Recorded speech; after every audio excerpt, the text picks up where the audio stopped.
Ça tourne là? Ouais, ça tourne. Non? Ah si. Allez, on y va. C'est bon? Ouais. Bonjour Jérémy. Bonjour. Et merci d'accepter de nous partager tes expériences professionnelles et puis quelques conseils sur la prise de parole en public. Bah écoute, c'est normal, c'est une très belle initiative, donc si on peut y contribuer, moi je suis ravi. On y va? On y va. Allez, alors, est-ce que tu peux te présenter en quelques mots ainsi que ton expérience professionnelle justement? Donc moi je m'appelle Jérémy Côme, je suis d'origine de la Mayenne, j'ai fait des études de droit, et puis après j'ai fait un cursus à HEC pendant 18 mois. Alors mon expérience professionnelle est assez variée parce que je suis normalement avocat, mais je n'ai jamais été avocat. Je suis devenu le conseiller particulier de Bernadette Chirac pendant 7 ans, puis après j'ai monté la direction d'un énorme groupe de B2B qui s'appelait Webhelp. Énorme expérience pour moi. Et puis j'ai été directeur de la com du Puy du Fou, et aujourd'hui je suis directeur de la com d'un groupe de médias qui s'appelle Beaux-Arts et compagnie. Donc c'est le magazine Beaux-Arts, mais aussi 10 entités qui font partie de ce groupe. Et en parallèle, j'ai préempté dans les médias depuis des années l'art de vivre à la française. J'ai remplacé entre guillemets Nadine de Rothschild. Félicitations. C'est gentil. Alors, quel a été le moment déclencheur qui t'a poussé à te spécialiser dans la prise de parole? Bah, de facto, déjà, quand tu fais des études de droit et que tu as envie d'être avocat, c'est que tu n'es normalement pas trop timide. Et puis, quand j'ai commencé à travailler dans les médias, il fallait bien que je sache parler. J'ai découvert que savoir dire ce qu'on pensait, savoir s'exprimer, avoir de la présence sur scène, dans un bureau, dans un tribunal, c'était aussi souvent le gage de réaliser ses rêves. C'est-à-dire que si je suis un avocat et que je ne sais pas plaider, ou si je suis timide, je vais sans doute pas gagner beaucoup de procès. Et si je fais de la télé et que j'accroche tous les mots, je vais pas être le meilleur animateur. Donc, quand j'ai compris que c'était un plus et que moi j'avais une certaine facilité, parce que j'ai jamais été timide, moi. Je faisais déjà le bordel à l'école. J'étais très bon élève, mais sur mes bulletins c'était toujours écrit dissipé. J'ai fait du théâtre, j'ai fait de la danse, j'aimais être sur scène, moi. Donc, et à un moment, quand tu sais que tu peux en vivre et que t'aimes ça, bah, t'as envie de le transmettre aux autres. Est-ce que tu peux nous raconter ta première grande intervention publique? Voilà, ma première grande intervention publique, quelle était... Ah bah si, je sais. Alors c'était public parce que quand j'étais étudiant en droit, à la faculté d'Angers, on a eu la chance que Sœur Emmanuelle vienne visiter l'établissement et l'aumônerie, etc. Et je faisais partie des 3 personnes qui devaient lui poser une question. Alors j'avais vraiment une question toute simple. Comment peut-on mesurer la présence de l'Esprit Saint? C'est quand même pas dur. Oui, c'est tout simple. À poser, c'était très simple. Et devant ce petit bout de bonne femme, je me suis dit, waouh, j'ai eu peur. Assez bizarrement, c'est une des fois où j'ai eu le plus peur de prendre la parole en public. Et c'est toujours plus compliqué, d'ailleurs, même pour ceux qui regarderont cette intervention, c'est toujours plus compliqué de parler devant une personne que l'on connaît et qui nous impressionne que devant une caméra qui va être regardée par 250 millions de personnes. Et pourquoi? Parce qu'il y a le regard, il y a le jugement, souvent il y a l'appréhension. Moi, je sais que quand ma famille ou mes amis sont en régie, dans mes émissions de télé, bah, parfois, j'ai une appréhension que je n'ai pas quand il y a personne pour lequel le jugement compte. C'est-à-dire qu'il y a des personnes qui peuvent te trouver bon ou pas bon, tu t'en fous. Il y en a d'autres, tu as peur de les décevoir, tu as peur de ne pas être à la hauteur. Donc ça, c'est un peu plus compliqué. Ouais, je comprends. Comment tu arrives à adapter ton style de communication en fonction des différents supports télé, radio, séminaire, coaching? Alors moi, je suis un peu spécial parce que moi, je reste toujours le même. Je pars du principe que mon ADN, elle est celle qu'elle est. Si on vient me chercher pour animer une émission de radio, de télé, pour animer une convention d'entreprise, c'est qu'on vient chercher du Jérémy Côme. Ouais. Donc j'essaie de pas trop jouer. En revanche, avec certains publics, je peux peut-être avoir un vocabulaire un peu plus simple, suivant que je les sente avertis ou pas, plus ou moins, pas cultivés, c'est pas le bon mot, mais suivant les entreprises dans lesquelles je vais, et aussi l'exigence et les attentes qu'ont les clients. Okay. Par exemple, il y a des marques automobiles qui me font intervenir chez eux, mais ils n'ont pas les mêmes exigences et les mêmes attentes que des grandes maisons de l'avenue Montaigne à Paris. Donc c'est plutôt adapté. Est-ce que tu peux me donner des exemples concrets? Bah oui, par exemple, je m'adresse pas de la même façon, avec les mêmes mots, même si le discours, le fond est le même, à des personnes qui sont des commerciaux, par exemple, dans l'agroalimentaire, en région, que pour des vendeurs dans une grande enseigne de l'avenue Montaigne ils n'ont pas la même clientèle, le même rapport aux autres. Donc il faut surtout trouver les bons mots pour que le message puisse passer. Les mots changent, la posture, c'est la même ou elle diffère aussi? Ma posture, Ouais. ma posture est la même. Ok. Parfois, les mots changent parce que je veux être sûr d'être compris et entendu. Alors attention, il n'y en a pas que je considère plus intelligents que d'autres. Sauf que chacun, toi et moi, on n'a pas le même champ lexical parce qu'on n'a pas la même éducation, parce qu'on n'a pas les mêmes parents, parce que et ça, c'est à prendre en compte quand on fait passer quelque chose. On le fait pas passer pour soi, on le fait passer pour les autres. Donc, ce sont plus les mots qu'il faut adapter à l'autre plutôt que le fond. Le fond reste toujours le même. Et comment tu fais pour justement capter les mots que tu vas choisir pour que ton message passe? Moi, je crois que si on fait des métiers comme les miens, comme le tien, c'est qu'on a une certaine, on a un 7e ou 8e ou 9e sens. On sent les autres. Moi, par exemple, je sais exactement quand j'arrive dans un dîner, si je connais personne, sauf les personnes qui reçoivent, auxquels je vais dire seulement bonjour, ceux avec lesquels je vais avoir un échange pendant ce dîner, et ceux avec potentiellement, ceux avec lesquels il y aura un lendemain. Ça se sent. Et dès que j'arrive quelque part, j'arrive souvent sur la pointe des pieds, entre guillemets, mais en disant bonjour aux uns et aux autres, je sais exactement où je vais placer mon discours et comment je vais essayer de le faire passer. Avec beaucoup d'intuition, alors. Moi, je crois que ce sont des métiers d'intuition. On y met de l'affect, on y met de sa sensibilité. Moi, j'ai beaucoup d'amis qui sont journalistes à l'antenne, etc. On se le dit tous. On peut présenter la même émission, mais elle sera jamais exactement pareille suivant les invités qu'on reçoit. Ouais. Il y a les ondes aussi. Moi, je crois énormément à ce qui se passe entre deux êtres humains et pas que dans la. En même temps, faire une interview, parler à un public quel qu'il soit, c'est quand même presque une scène un peu intime. Hein. On entre dans l'intimité des autres, on a envie de leur faire croire qu'on est les meilleurs, on a envie de les séduire. Ce sont des métiers de séduction quand même.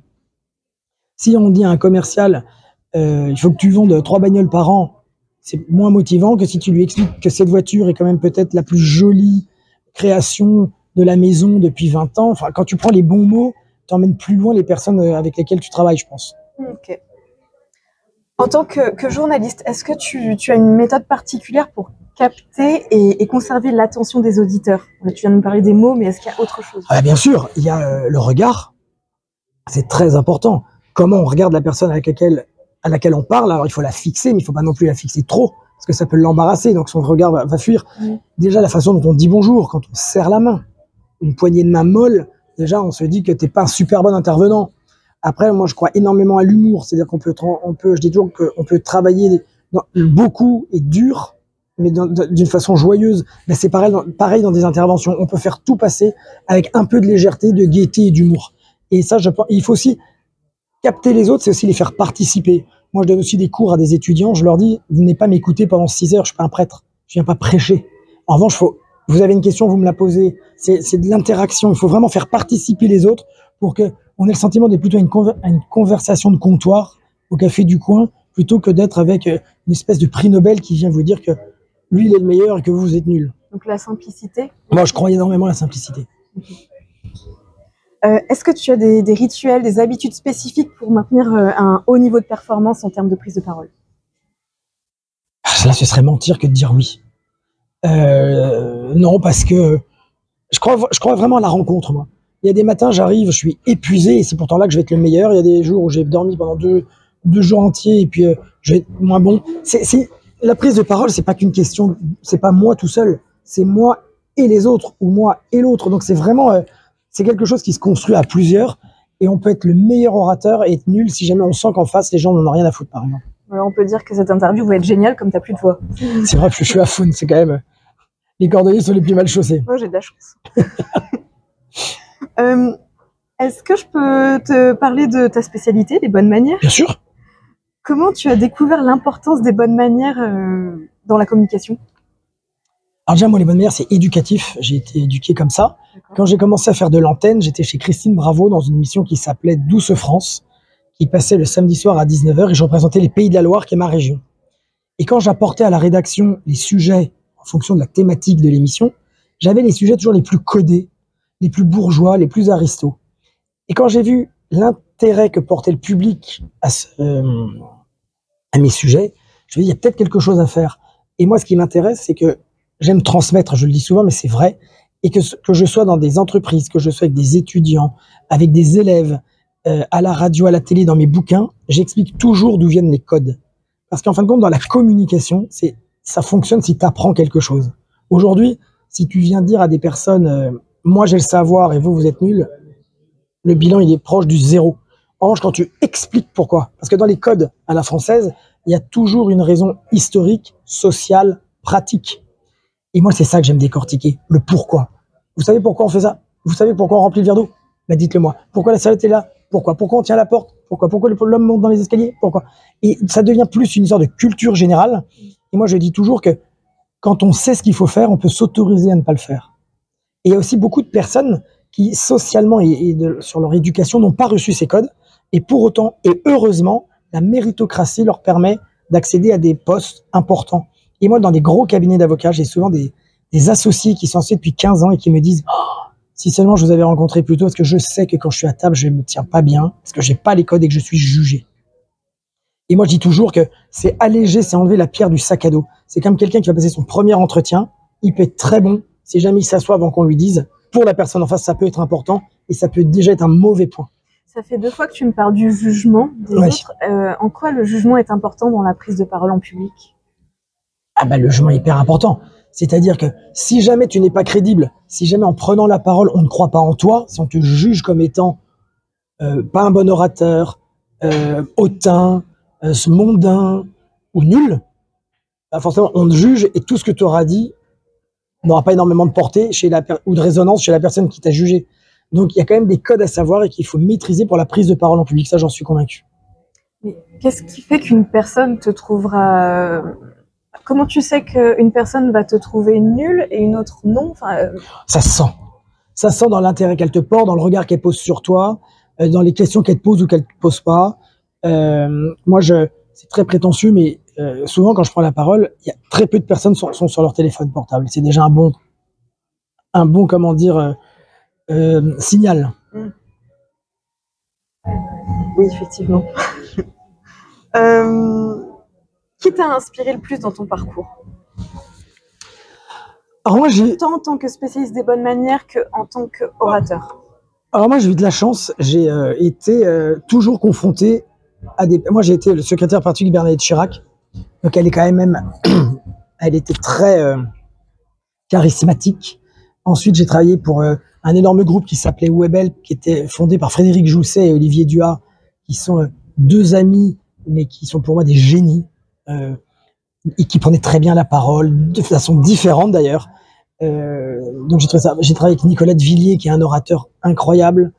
Et puis j'ai eu la chance d'avoir un parrain qui était très sympa, qui était Jean-Claude Brialy, qui était un comédien qui avait une aura, un charisme, on va dire, incroyable. Et lui m'a appris justement à savoir dire des choses parfois pas très sympas, mais avec humour, à faire ce que j'appelle des pirouettes intelligentes. Donc c'est un peu mes 4 mentors et qui étaient dans mon quotidien. Qui t'ont marqué. Oui. Est-ce que tu peux nous raconter une situation où tes connaissances en termes de bonne manière ont transformé une interaction difficile en expérience positive? Il y en a tous les jours. Et la dernière alors? La plus frappante pour La plus frappante, c'était lors d'un déjeuner que j'avais organisé pour présenter un monsieur qui était à la tête d'une boîte du CAC 40, avec quelqu'un d'important, un journaliste, une journaliste très importante. Et lui a été très maladroit, parce que je pense qu'il était un peu impressionné de rencontrer cette femme. Et à peine elle était assise, il a lancé quelque chose qui était vraiment maladroit.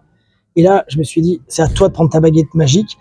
Et donc, j'ai fait un trait d'humour. Et justement, c'est aussi ça, c'est sauver les bonnes manières, c'est sauver quelqu'un d'une difficulté. Et là, il m'a regardé, elle m'a regardé, ils ont tous les deux compris. Parce que j'ai vraiment cru que le déjeuner allait s'arrêter au bout de 25 secondes. Et je me suis dit, en maîtrisant les codes de la conversation, savoir avoir de l'humour au bon moment, ça peut paraître bizarre, mais ça a sauvé vraiment ce déjeuner. Et ce déjeuner a abouti sur quelque chose pour lesquels je les avais réunis, mais c'était pas du tout gagné au départ. Est-ce que ça rejoint un peu la médiation? C'est ça, c'est un peu de la médiation, complètement. C'est complètement de la médiation. D'abord, des métiers de prise de parole en public, on pourrait être médiateur. Une émission très rigolote là sur M6 ce week-end, justement sur les troubles de voisinage. Le rôle des médiateurs, ce sont des personnes qui prennent la parole en public, qui vont aller chercher chez l'autre la corde sensible. C'est ça aussi la prise de parole, c'est réunir des 2 univers qui se comprennent pas toujours. Comment tu fais le lien entre bonne manière et captiver le public? Alors, c'est ce que je te disais tout à l'heure. Je le fais parce que je le fais avec beaucoup de détachement. Donc, au bout d'une seconde, les personnes qui m'écoutent, ceux qui ne sont pas convaincus, par exemple, à qui on impose une session avec moi, de se dire qu'est-ce que ça va être barbant, on va voir Nadine de Rothschild, en gros. Et moi, avec l'humour, le décalage, le fait de parler vrai, de parler dans les yeux, et surtout de dire, rentrez chez vous, vous en faites ce que vous voulez et vous n'êtes pas obligé de vous en servir. Voilà. Moi, quand j'explique qu'on doit faire un centre de table, parce que ça fait partie de l'art de vivre, les Miss, parce que moi je coach les Miss France depuis quelques années, elles rient, mais n'empêche que 3 semaines après c'est Noël et que je reçois 30 photos de centre de table parce qu'elles sont très contentes d'avoir imposé un centre de table dans leur famille. Donc ça dépend, c'est ça être convaincant. Alors elles pouvaient passer un très bon Noël sans centre de table, mais le fait qu'elles le fassent, je me dis bah tiens, elles ont retenu des trucs et c'est pas un coup d'épée dans l'eau, quoi. C'est ce qu'elles retiennent le plus, le centre de table? Non, elles retiennent plein de trucs, mais à Noël, le centre de table, c'est rigolo parce que pour certaines, elles n'avaient jamais eu de centre de table. Moi, je leur dis que c'est aussi important que d'avoir un très bon plat dans son assiette. Ok. Comment tu définis une posture élégante? Alors, c'est sûr qu'il y a des postures qui ne le sont pas. Mais une posture élégante, c'est presque plutôt une personnalité élégante. C'est-à-dire que il y a des personnes, tu peux leur mettre les plus beaux vêtements des plus grands couturiers, ils sont toujours comme des sacs. Et d'autres, tu vas leur mettre un sac de jute et ils seront élégants. Donc, la posture, elle est importante, mais c'est surtout la personnalité qui doit l'être. C'est une question de comment je me tiens, comment je souris, comment je me positionne, mais me positionne avec mon corps dans un groupe, dans une pièce. Moi, je trouve qu'il n'y a pas vraiment de règles. C'est presque inné ou pas. Et ceux qui l'apprennent, souvent, ça se voit. Tu l'apprends, toi? Moi, je l'apprends aux autres, oui. Oui. Parce qu'il y a souvent les grands patrons qui n'ont pas forcément les codes. Je leur donne des petites astuces pour se dire que quand on est à côté d'une femme, un homme ne croise pas ses jambes en mettant ça se mêle dans le nez de sa voisine, par exemple. Ça, c'est une posture inélégante. Mm-hmm. Et pour autant, comment être élégant sans que ça fasse un peu en poulet? Il n'y a rien de pire que de jouer un peu au bourgeois gentilhomme qui arrive dans un salon. Donc, il faut trouver la juste limite. C'est pour ça que quand tu maîtrises, tout est plus naturel et tu peux t'autoriser parfois à prendre des libertés sur les codes. Justement, j'allais te dire, de nos jours, les bonnes manières peuvent parfois sembler artificielles. Comment tu trouves l'équilibre entre courtoisie et authenticité? C'est la maîtrise. Quand tu maîtrises, tu peux être authentique. Si jamais tu apprends et que tu, reformules ou que je cherche le bon terme, que tu reproduis, ça fonctionne pas, ça sonne faux. Plus tu sais, plus c'est facile et plus c'est naturel parce que tu n'y penses pas. C'est comme dans tout. Tu réussis bien ta recette préférée, c'est celle à laquelle tu penses pas et tu la fais comme ça, comme on dit, au pif. La recette où tu suis vraiment à la lettre, souvent, ça va pas. Eh bien, l'authenticité, c'est la vérité. La vérité, c'est l'apprentissage. Et un bon élément dans une boîte, c'est celui qui maîtrise. Et celui qui maîtrise, c'est celui qui donne le sentiment de ne pas avoir potassé, justement. Et c'est comme ça qu'on arrive à être authentique. Enfin, je pense. Donc l'authenticité, c'est potasser. Moi, je crois à ça. Très bien. Elle est forte, hein? Ah ouais, je suis très forte. Merci. Comment rester professionnel face à des critiques ou à des questions déstabilisantes? Alors ça, c'est un énorme travail sur soi. C'est savoir où tu places ton ego, surtout ne pas en avoir. Peut-être ne pas regarder ce qu'on dit sur toi. Surtout ne pas répondre, c'est le plus dur. Comment tu travailles ton ego? Je travaille pas beaucoup.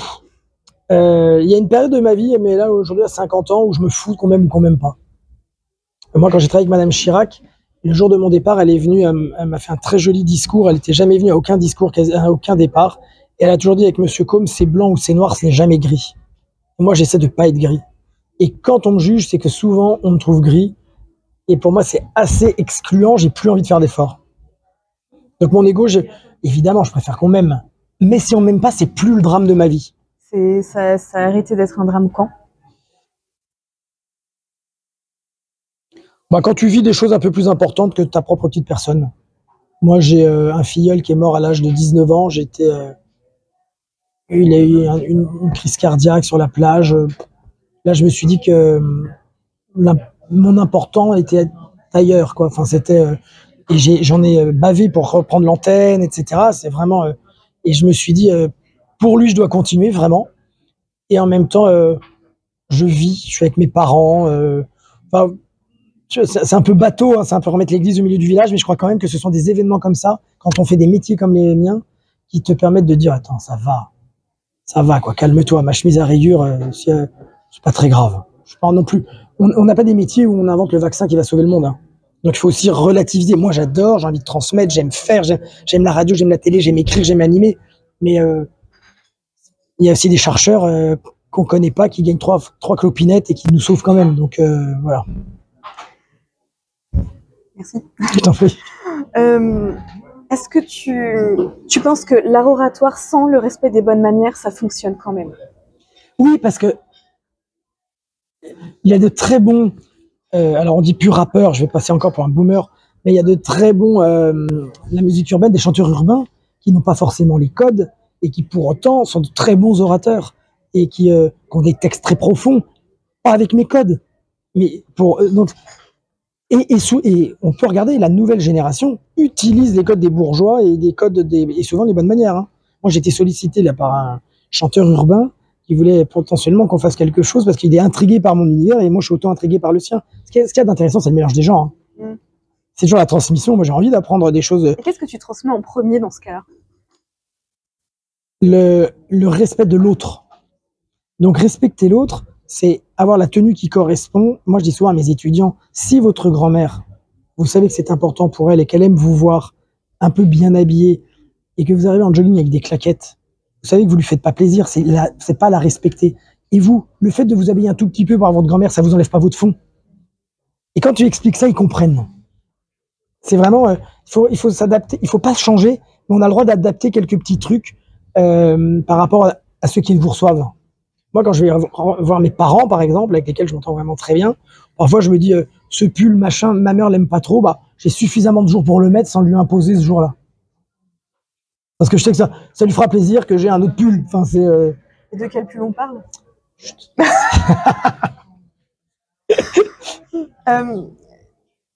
Si tu devais donner 3 conseils à une personne qui débute dans la prise de parole, ce seraient lesquels?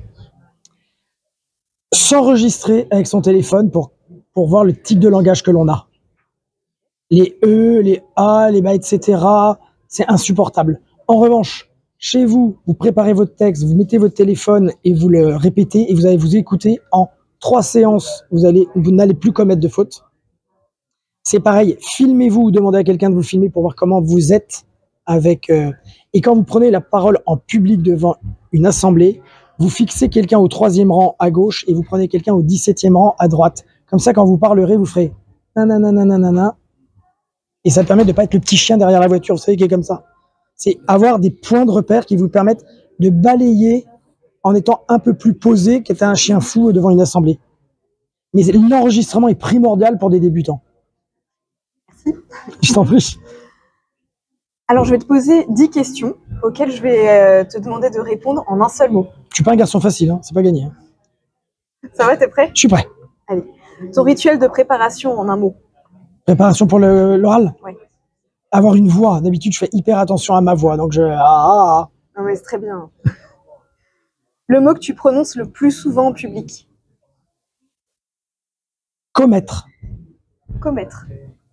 Parce que je déteste les personnes qui disent on fait quelque chose, on a fait une faute, on a fait un aberrant, on a commis quelque chose. Donc c'est vrai que je dis beaucoup commettre et je dis beaucoup en revanche. Un obstacle ou une crainte à surmonter lors des prises de parole?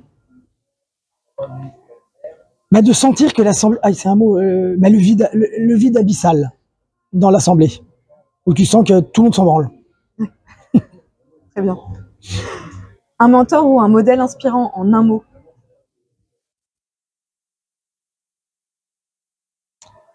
C'est très excluant pour certains, Dieu.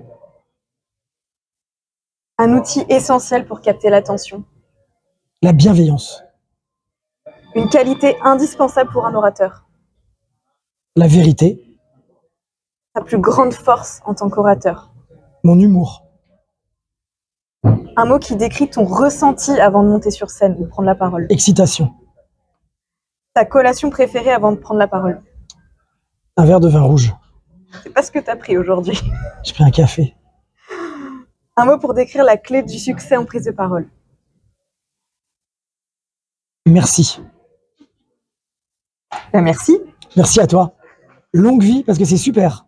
Oh, merci. Non, franchement, c'est très très chouette. Donc soyez fidèles, encouragez-la parce que je trouve que c'est une très très bonne idée, elle le mérite. Vraiment. Merci beaucoup, Jérémy. Je t'en prie, ça me fait plaisir. Elle est tout émue.